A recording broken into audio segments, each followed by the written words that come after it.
Bobby Kotick. The man, the myth, the monster?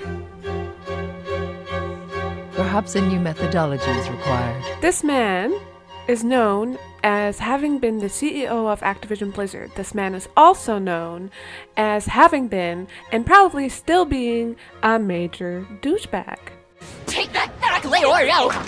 So let's get into it. By the way, this is all allegedly, so please don't sue me, and more importantly, please don't ban my Overwatch account. Thank you. All the places I got my info from are linked below. Bobby A. Kotick, whom I'll refer to as BK or Bobby because I somehow can't pronounce his last name right. Kotick? So sorry, was born in 1963 and has always had a fondness for technology and business. For everybody's sake, I will be skipping over this section. Looking at his early life really paints a picture of someone who has always had an eye for business. By the way, if you wonder what I'm looking at, it's me.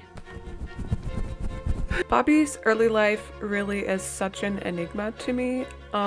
He went from having business cards for his nightclub rental business in high school to studying art history at the University of Michigan to being the CEO of Activision. Anyway, it was during this time at university that Bobby started his first company, Arctronics, with his friend Howard Marks. They developed software under a contract for the Apple II and got Steve Wynn to invest $300,000 into the company. Eventually, Steve Jobs decided, you know what, I'm gonna visit Bobby at university. So he did that, and then he told him to drop out of college because art history is useless.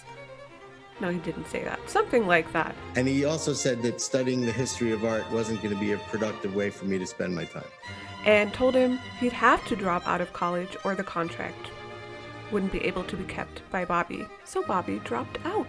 In 1987, Bobby tried to acquire Commodore International and failed. Then from June to December of 1990, he was CEO of Leisure Concepts, which is a licensing company.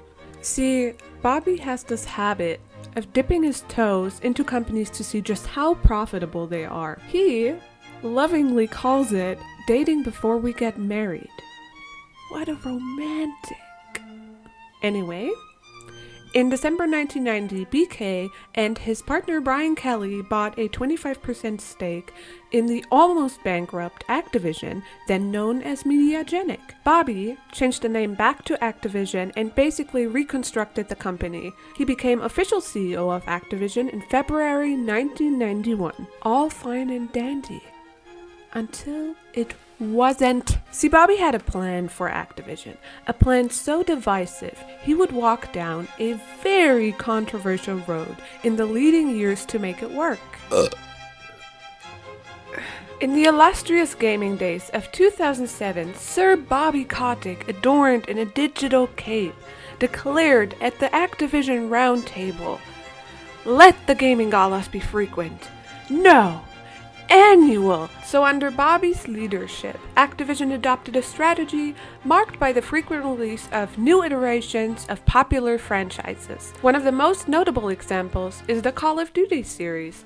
Call of Duty Modern Warfare was a huge turning point for the series and marked the beginning of a more rapid release cycle, therefore putting more workload on employees. This strategy, while a boon for gamers hungry for fresh content, raised more than just a few eyebrows. Critics argued that the accelerated release schedule turned game development into a sprint. Developers, fueled by pixels and caffeine, had to keep up with deadlines tighter than any and all outfits worn by female Overwatch characters. Suffice to say, the ride through Activision's wild release schedule is a roller coaster of innovation, tight deadlines, and maybe a few developers muttering, "Wait, was this game supposed to be released tomorrow?"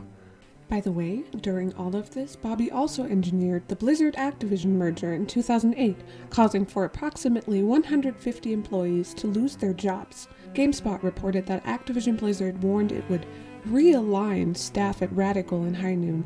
About 150 staffers have been realigned straight to the unemployment office. Such a funny line. Anyway, Bobby had a mission, a quest, not just for Call of Duty dominance, but also to saturate living rooms with rhythm and little plastic instruments. Enter Guitar Hero. The shining star of rhythm games, Activision, in its infinite wisdom, unleashed a whirlwind of Guitar Hero titles upon the unsuspecting public. A new Guitar Hero was seemingly released every other week, promising a fresh playlist of anthems. But as the sequels piled up, so did the plastic guitars in the closet. Guitar Hero, once the darling of living room parties, soon faced accusations of oversaturation, some going as far as to say, Guitar Hero is friggin' stupid and a waste of time. The saturation grew so strong that even Activision eventually ditched Guitar Hero. In a 2011 article from Rolling Stones, Activision was quoted saying, "Due to continued declines in the music genre, the company will disband Activision Publishing's Guitar Hero business unit and discontinue development on its Guitar Hero game for 2011, the company said in its most recent financial statement. These decisions are based on the desire to focus on the greatest opportunities that the company currently has to create the world's best interactive entertainment experiences." Basically calling Guitar Hero not one of the greatest opportunities. That's a nay for you, Guitar Hero, and a yay for new and exciting ventures for Bobby. With Guitar Hero being put to rest while Call of Duty continued its relentless march, Bobby now found himself at the helm of an utterly exhausted workforce and, at the same time, with free space to chart new ventures. See, this pivotal juncture not only shaped the company's work culture, but set the stage for Bobby's next moves in the ever-evolving landscape of the gaming industry. And missuses and gentlemen, BK isn't just a cruel businessman. Now we're getting to the much more depressing half of this essay. Something that I have previously talked about on my TikTok is the absolutely infuriating way how Bobby and the entire upper line of Activision Blizzard have treated their employees. I have my eye on you. In an interview with Kotick in 2010, which by the way reads like a fucking Wattpad story, I'm sipping on water, gently crushing ice between my teeth, when Kotick ambles into the deli. He's wearing a blue blazer over a white polo shirt. His hair and his smile are both slightly askew. Yeah, what the actual fuck? Bobby makes it sound like it's a narrative where turnover becomes the driving force. A tale of someone who means business. Now usually, I find huge fascination in the psychological profiles of hustlers, but Bobby has stirred such a primal anger and fury inside of me. I'll get to that soon. The Kotick interview and many other interviews, such as one he did with Variety, which I'll get to later, make him sound like he hasn't been properly grounded ever since Steve Jobs talked to him. Either way, in this very interview, BK details how going from developer to being a publisher gave him a unique perspective. He says, and I quote, "I always said I don't want to do what was done to me," he said, "where I'm beholden to the publisher. So part of the whole philosophy of Activision was whether you're owned outright or not. If you're a studio, you have control over your destiny. You could make decisions about who to hire, flexibility on what products to make, how to make them, schedules appropriate to make them," remember this part, budgets. Now let's see just how much of that philosophy echoes in the voices of the employees through their reviews. As we dive into these reviews, just a heads up, I handpicked them for argument's sake, so biased? Yes, 100%. It's really hard to pinpoint the first bad employee review about Activision Blizzard, but here are some of my favorites, starting from 2013. 2 stars. Activision, a below minimum prison facility. Cons: prison-like atmosphere. 2 stars. Not a great environment. Women constantly underpromoted and underpaid. If you raise issues, you will be talked down to and looked over for promo. Advice to management: when an employee is abusive to other employees, fire the abuser. Don't give an abuser 20 more chances to be abusive just because they're talented. 3 stars. Hours and life balance are hard. They can come in one day and say, "Hey, from this day forth, everyone on the team works 5 p.m. to 5 a.m. as of tomorrow. And if you don't like it, find another job." And there are just so many more. So many more. This philosophy of control and autonomy seems to have distinct contours. dare I say, selectively applying to certain individuals within the company? Men. I'm talking about men. Yeah, fun little tidbit. Jen O'Neill, who by the way, I love you so much, Jen O'Neill, was co-president of Blizzard alongside Mike Ibarra. She was paid less than him and was only offered equal pay once she had left Blizzard. I quote, "In 2021, she departed from the games firm due to pay disparities. The Call of Duty maker offered to match her pay with co-lead Mike Ibarra only after she handed in her resignation letter. New day, new sock, trigger warning, SA." Now, frat house cultures aren't a new thing inside the gaming industry. I myself worked in the gaming industry in 2017, and let's just say, I didn't leave with a favorable impression. Hi, this is me editing. I'd like to say that meeting Shroud was possibly one of the best things that ever happened to me because he was so nice. He was so nice! To give you a brief definition of what exactly a frat house culture inside the gaming industry is, here's a LinkedIn description that describes it very well. Based on DFEH complained, we can define frat boy culture as a gender-based discrimination against female employees conducted by male employees in terms and conditions of employment, including compensation, assignment, promotion, and termination, as well as harassment of female employees. Another fun tidbit, Activision throughout the years has seen very little change in the percentage of women and non-binary people in their company. 2019, it was 22%. 2021, it was 24.3%. 2022, it was a staggering, mind-blowing 26.3%.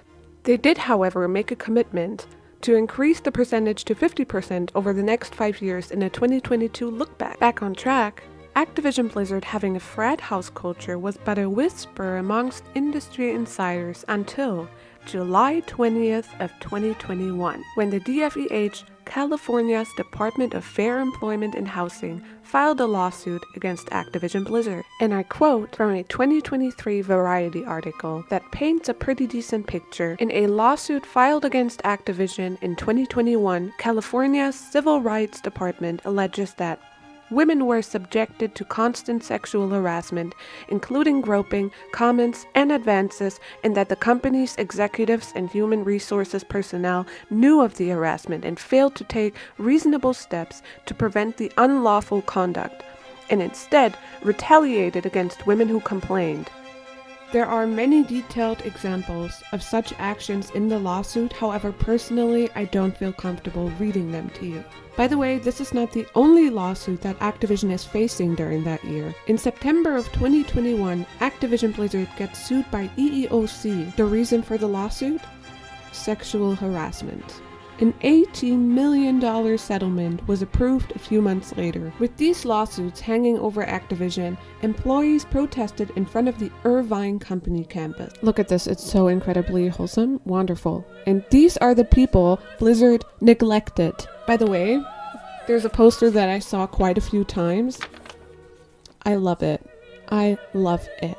Now apparently, BK's and Blizzard's response was initially awful and requires its very own segment, which I will skip. So here's an updated version. Our initial responses to the issues we faced together and to your concerns were quite frankly tone deaf. He essentially backpedaled and said, "So sorry, of course we'll work to improve the company. We will investigate each and every claim." An issue I have with this personally is that no matter how credible or not employee reviews are, this one from 2023 says the complete opposite. I showed you this review earlier. When an employee is abusive to other employees, fire the abuser. Don't give an abuser 20 more chances to be abusive just because they're talented. And by 2023, Bobby seems to have changed his tune as well. In the aforementioned 2023 Variety article, BK addresses the lawsuit and the toxic workforce claims again by saying, and I quote, "We didn't have any of what were mischaracterizations reported in the media," Kotick asserts. "But what we did have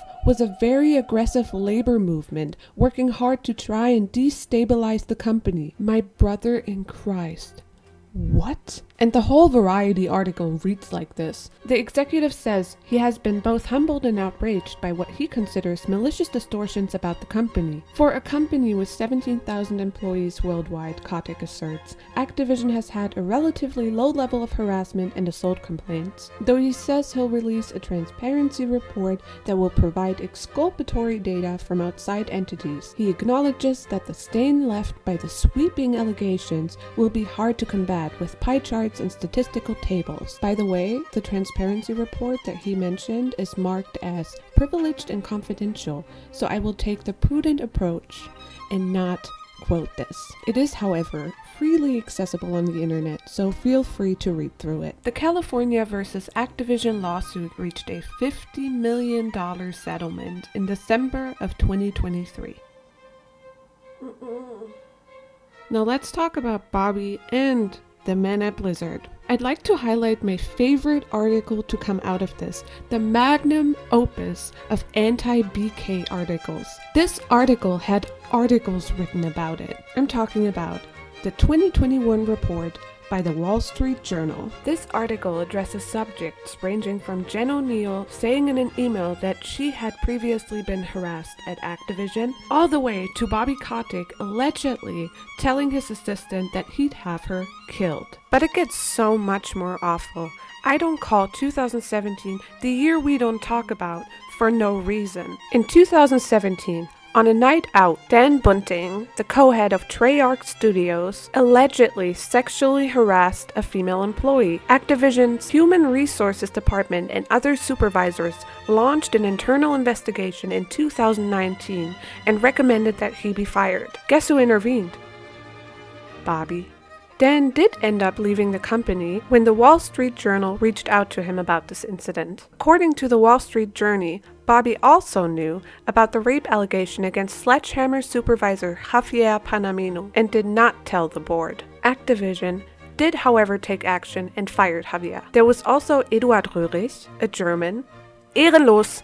Ehrenlos! Sorry, I had to speak a word with that guy. He was another Sledgehammer employee who was also accused of sexual harassment, which Bobby was allegedly informed about in an email as well. Eduard was fired, but not for sexual harassment. An argument about his green card was the reason.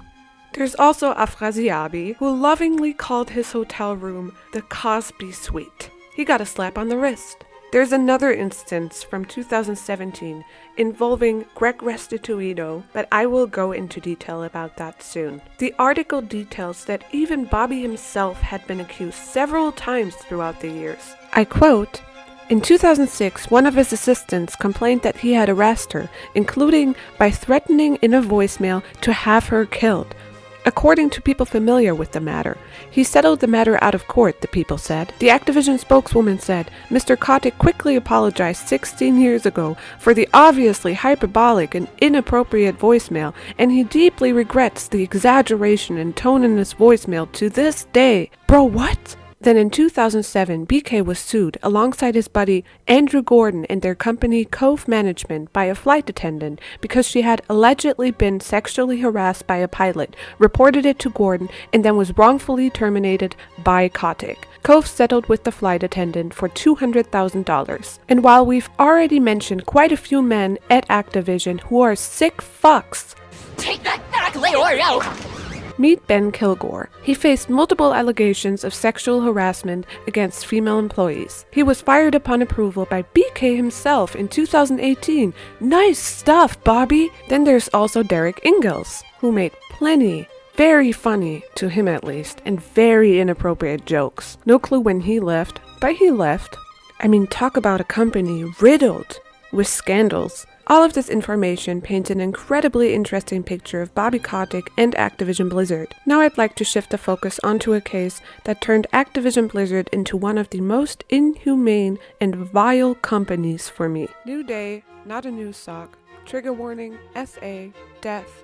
and just really bad shit. Kerri Moynihan was a 32-year-old certified public accountant and a successful financial manager at Activision. You may have heard about her case before. She committed suicide at a work retreat at Disneyland's Grand California Hotel after facing workplace sexual harassment. This case details possibly the worst stuff that I've ever heard coming out of the gaming industry. In the same Kotaku fucking Wattpad interview I mentioned earlier, Bobby says another thing about getting hate online and having images of himself edited and shared with horns and so on. And I quote, "Kotick isn't a big fan of the artful interpretations of his Activision headshot that are making the rounds on internet forums, gaming websites, and Photoshop contests. How can I not be aware of the things people say about me? It certainly bothers me personally," he said. You know who else was bothered by having unfavorable images of themselves shared in inappropriate ways? Take a guess, PK. So let's discuss details. I will be quoting several sources, one of which you may call unlikely, a 2017 Mickey Mouse article. Their early scoop turned out to align with stories and documents released in later years. Okay, here's the timeline that I wrote down of the Mickey Mouse retreat. So the Mickey Mouse retreat lasted from the 24th to the 26th of April 2017. On April 26th, approximately at 11 p.m., Kerri is drinking with her co-workers. About 3 hours later, on April 27th, 1:24 a.m. approximately, Kerri talks to Greg, her supervisor, in the hotel lobby. Then she returns to the bar. At approximately 1:31 a.m., Greg sends a text to Kerri stating, "Please don't do that. Not tonight. Think about it and make your decision when your mind is clear."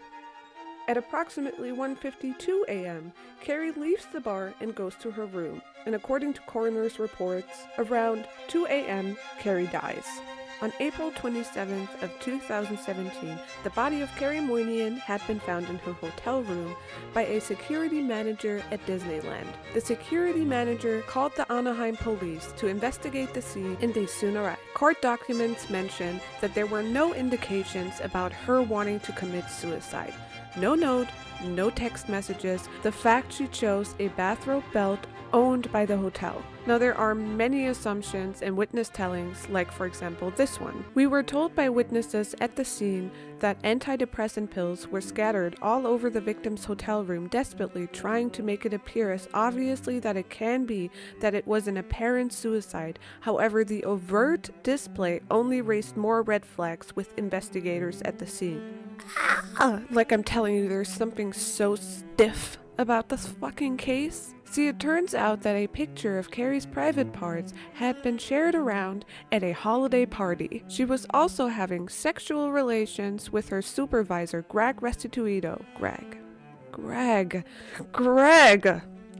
Restituido, a married man with a newborn baby at the time. There are parts about Greg in the complaint that just puzzle me. Like, for example, how around 2:15 a.m., data from Greg's hotel room card shows that he left his own hotel room repeatedly in short intervals, and then upon discovery of Kerri's body in the morning, his card had been found inside Kerri's room, and he asked hotel staff for a new card to his room.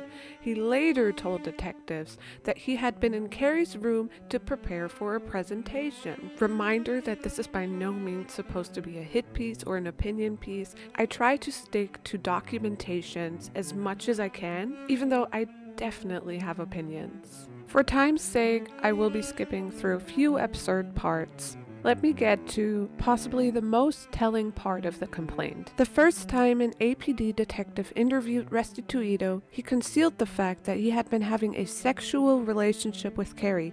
He also lied to the police about his reason for having a key to Kerri's apartment.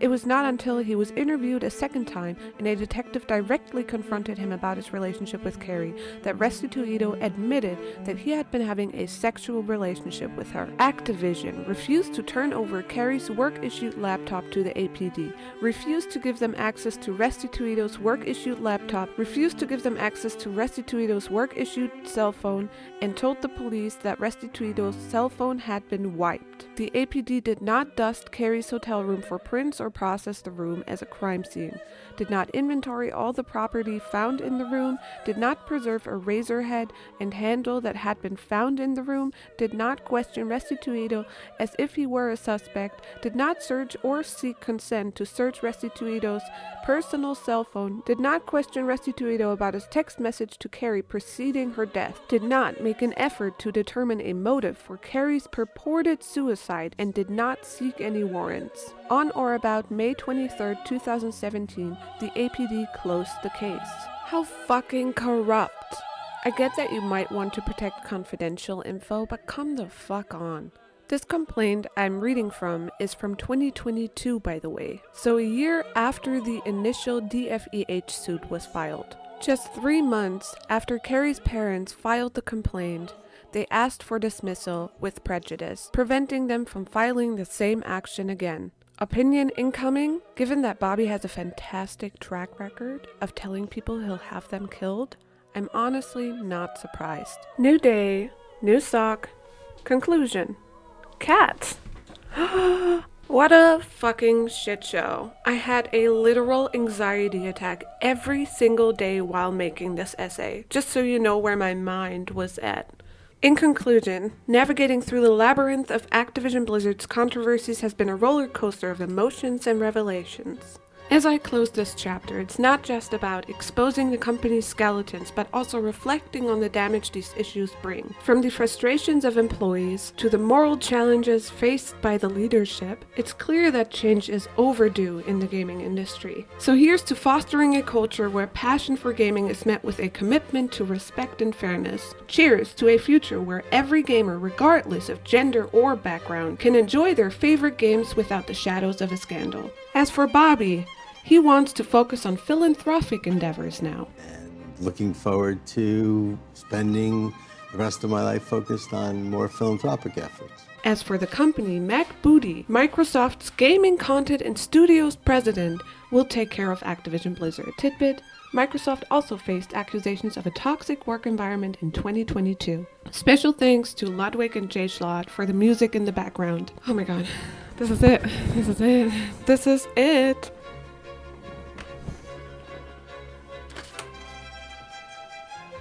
Okay, goodbye. Where was I even? Call of Duty. No, I can't concentrate. What do I do now? What do I do now, Bobby?